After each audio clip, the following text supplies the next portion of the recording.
It feels like a cruel joke. Years before I met my husband, I was in such a toxic, abusive relationship that it almost ended my life.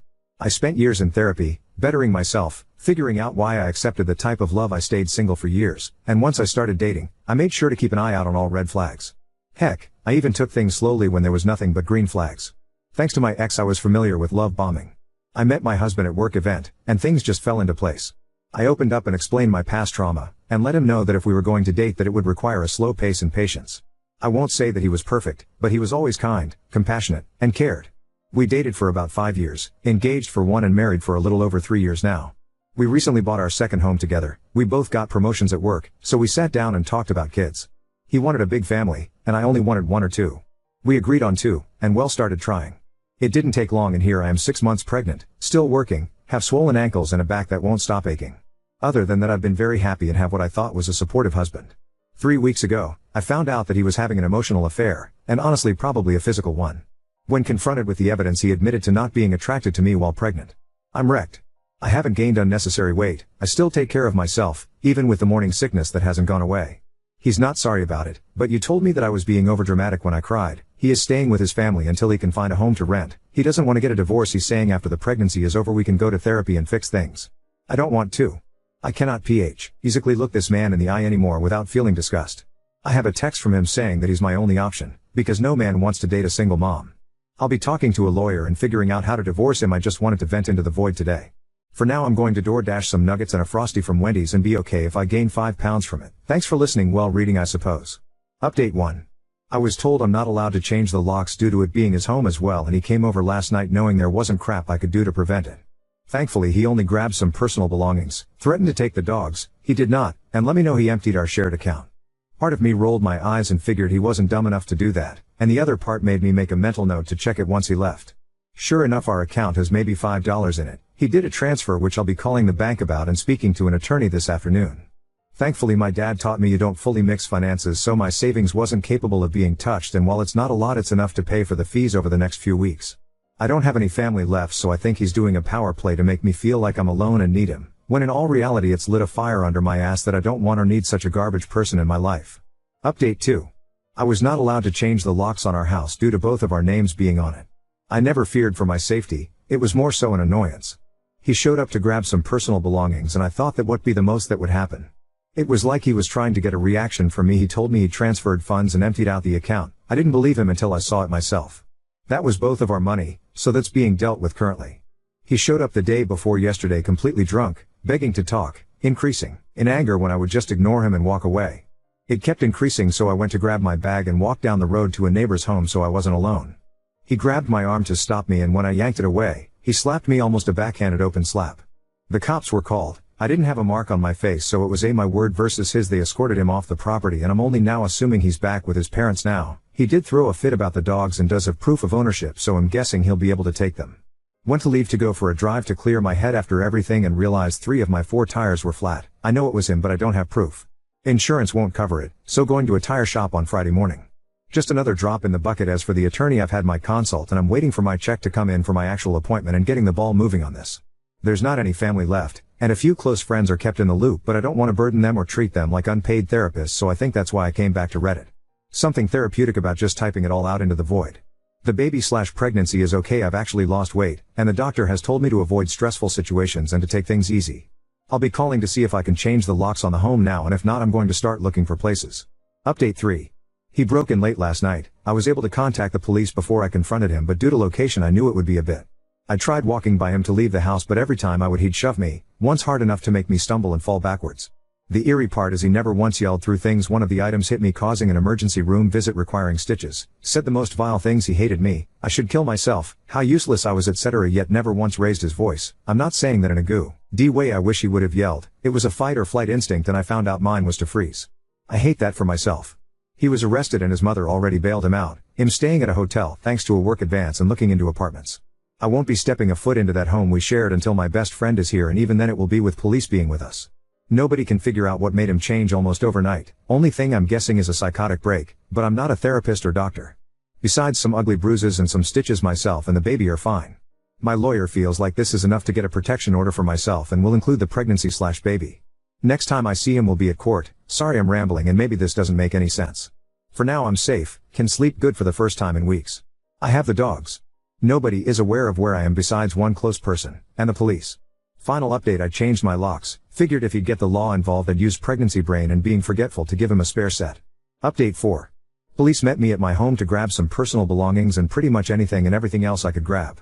Thanks to the user who recommended me calling the non-emergency number, it was smooth sailing. He wasn't home. I didn't have the fear of him showing up and both officers were very kind. What I walked into on the other hand was not very fun. This man looked like he went on a bender.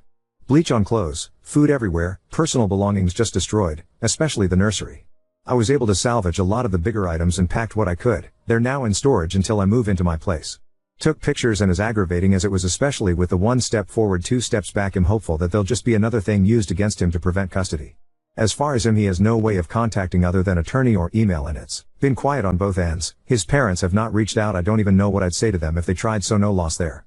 His girlfriend, yes girlfriend, as I found out, has been trying to contact me via friends to let me know she's pregnant. I'm unsure if that's true or not, but that in the very least confirms the affair and how well he kept things hidden.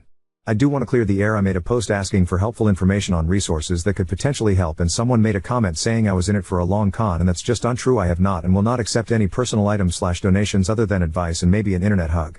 Editor's note: Oop, deleted the post she is referencing. See comment below. While I wish my story was made up, it is not. Maybe it's a venting board, maybe it's just connecting with people that have been in the same situation, but it helps keep me sane. Anyway, I'll leave it at thank you all for listening and checking up on me. I'm safe, I'm good. Pregnancy is the only thing kicking my ass, and I'll make sure to make a post in a few months letting y'all know she's here and that we made it. Bye for now. Oh, trust me, I'm having bad days with it, especially emotionally. I'm sure the hormones aren't helping. I've debated if I turned a blind eye and if there really weren't any red flags. I've had moments where I've missed him because it's not just a switch. We loved each other, or at least I loved him. This is a person I planned a future and had a past with. It's really just an emotional roller coaster, and that's okay. I don't think there's a right or wrong way to handle all of this, but I'm doing my best. I'm not asking for money, and I'm sorry if it came across that way. I can provide proof and anything else. I've had multiple people reach out and ask if they could help, and I've always turned it down. The only thing I'm asking is for someone to point me in the way of an organization that I may not know of. If that's coming across as that way, though, I can and will delete my post. It wasn't my intention. Update 5. More than a few have offered baby items, groceries and gift cards. I cannot in good will accept any of those, but if you have items laying around, please consider donating them to a charity that helps homeless parents. One thing that stuck out is someone asked how I could feel sorry for him. I guess I'm an empathic person, to the point where it could be a flaw. I wish if he was so unhappy he would have just told me. We could have fixed it before it became violent, and if it wasn't fixable we could have both been amazing parents. His girlfriend that reached out wrote an email in which was forwarded to me. She's saying she's pregnant, and for her sake I hope she's not. She's accusing me of ruining a good man's reputation. She called the injuries self-inflicted and how they want a paternity test. My personal favorite was if my baby is actually his. She hopes her baby can grow up with her and have a sister. Little does she know I will go to hell and back to make sure that man does not know anything about my daughter. As for him, I've seen him once while leaving the grocery store. Outside me was calm, cool, collected, acted like he was a stranger I wouldn't give a second look at. On the inside I said oh shit about 500 times and cried in the car. Money situation is fixed, work bonus and promotion. I've bought a new and better living room suite and having a painting party at the end of the month. You're all invited. BTW. Still good, still safe, slowly learning to love my new normal. If you're in a similar situation or in an abusive relationship, man or woman, reach out. You're not alone. You don't need to be brave, I'm certainly not. You just need that I can't do this anymore to light that fire. Update 6. Hi. It's been a while since I've posted. Last time I posted I had swollen ankles, waddled, thought every little cramp was a contraction and felt like life was fallen apart. I want to thank everyone who reached out even months after the fact just to check in on a stranger. My daughter is here. For privacy I'm going to leave out her dob, but she was 6 pounds 2 ounces and the most beautiful head of hair I've seen. She's now got the hairstyle of Danny DeVito. My original posts are still up in case anyone is looking at this with puzzlement. But to say things have been rough would be an understatement. He showed up to the hospital. Thankfully everyone was aware and hospital staff handled it properly and perfectly, and I was able to focus on labor and delivery. Unfortunately the stress of that alone took an already hectic moment in time and amped it up, but things could have been so much worse and I'm highly thankful they were not. Right now I've got about 10 different CPS calls. They've came to my house on 4 occasions. His family and him have filed for an emergency custody hearing, and due to leaving the state with my daughter that did give him a foot in the door. It seems the protective order isn't really helping in that matter. I am still on maternity leave, so thankfully my focus has fully been on my daughter, and collecting all the evidence to make sure he doesn't get any custody other than possibly supervised visits for an hour. My main concern is if he doesn't get any custody that his parents may do the grandparent route. I wish it was an update to say I'm kicking motherhood's ass and taking names, but most of the time I feel like a burned out blob. I am in therapy and the doctors are keeping an eye on postpartum depression, yet my doctor thinks a giant hemorrhoid, X, is the cause instead. Don't have an update on the girlfriend of his, have kept the dogs. I think they love the little one just as much as I do.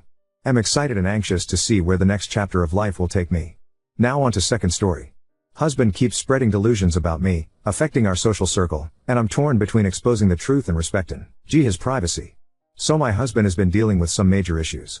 We have not yet figured out what it is. But he has been dealing with certain delusions. For example, it all started 6 months ago when he was convinced he had caught me cheating because he found a document saying so on my laptop. When I arrived home and he tried looking for it to show me, he obviously couldn't find it. He is going to therapy, but as of right now, we are technically separated and living in different rooms. It's just because this keeps happening. A certain insecurity eats itself into my husband, and he becomes convinced that it's the truth. He either dreams proof or he just convinces himself that anything is proof. I'd quit he does with the therapist. But I honestly don't see it getting better. Last week, he was mad at our daughter, 15, because she didn't want him to drive her to prom and make pictures with her. When I went to ask her, she said that that was not true. She had talked to her dad about what she would like to do when she graduates in 2 years. Her father just got really mad at the perceived sly. The problem is that he keeps talking to people about the issues. I was already wondering why so many mutuals stopped responding to me. But apparently, they all think I am an awful human being and terrible spouse. I just want to tell people what is going on. Also so they are aware that my husband is basically lying to them and for them to tell me delusions that he might be having that I don't know. But at the very beginning of his therapy, he begged me not to tell anyone because people would think he is crazy. My sister said that it would also be an asshole thing to do that would basically feed into his delusions. I just feel like I am done. Ida? Update 1. I took some time to process everything, and honestly, I was at my breaking point. The situation has escalated in ways I never imagined, and I've made some tough decisions. After I posted, things had to unravel quickly. About 5 months ago, when my husband's behavior first started escalating, I quietly consulted with a lawyer here. At that time, his delusions had begun to affect our daily lives, and I knew I needed legal advice. The divorce process requires a period of legal separation before the divorce can be finalized. We initiated this process, and I requested full custody of our 15-year-old daughter, given her increasing fear of her father. The court was also concerned and ordered a psychological evaluation for my husband to assess his mental fitness for parenting. A few weeks into the legal separation, my husband's paranoia worsened. He started placing Apple AirTags in my car and in our 15-year-old daughter's backpack, tracking our every move. My daughter was the one who found the AirTag in her bag and was terrified. When I confronted him, he insisted it was for our safety, but it was clear to me that his paranoia was spiraling out of control. This incident deeply affected our daughter, who began refusing to see her father. Around this time, my mother-in-law reached out to me. She was concerned because my husband had accused her of cheating on his father, something that was completely out of character for him. Phil didn't believe it for a second but was deeply worried about his state of mind. Her reaching out was a small but much-needed relief. She acknowledged that his behavior was erratic and offered her support, knowing that something was seriously wrong. My older daughter, 19, had also become involved in the situation. She had been quietly documenting her father's behavior for months. She recorded 3 different occasions where my husband went on delusive rants. The first was about how I'm supposedly cheating on him with one of my coworkers, a man I barely interact with. The second was about how our 15-year-old daughter was secretly dating someone older and lying to him about it. The third was about how the entire family was conspiring against him to make him look crazy. Watching these videos was heartbreaking, but they validated everything I'd been dealing with privately. Things escalated further when my husband almost attacked one of my colleagues. He had convinced himself that this man was the affair partner I was supposedly seeing behind his back. It took all my strength to physically separate them before the situation turned violent. As the legal process continued, my lawyer informed me that due to the severity of the situation and the psychological evaluation ordered by the court, my request for full custody was strongly considered. In Spain, courts typically prioritize the well-being of the child, and given my husband's mental state and the danger he posed, it seemed likely that I would be granted full custody of our 15-year-old daughter. She had made it clear that she didn't want to see her father, and the court was taking her wishes into account. In the midst of this, my 19-year-old daughter decided to take matters into her own hands. She posted the 3 videos she had recorded of her father's breakdowns on Instagram, along with a compilation of texts, photos, and other evidence she had collected over the past few months.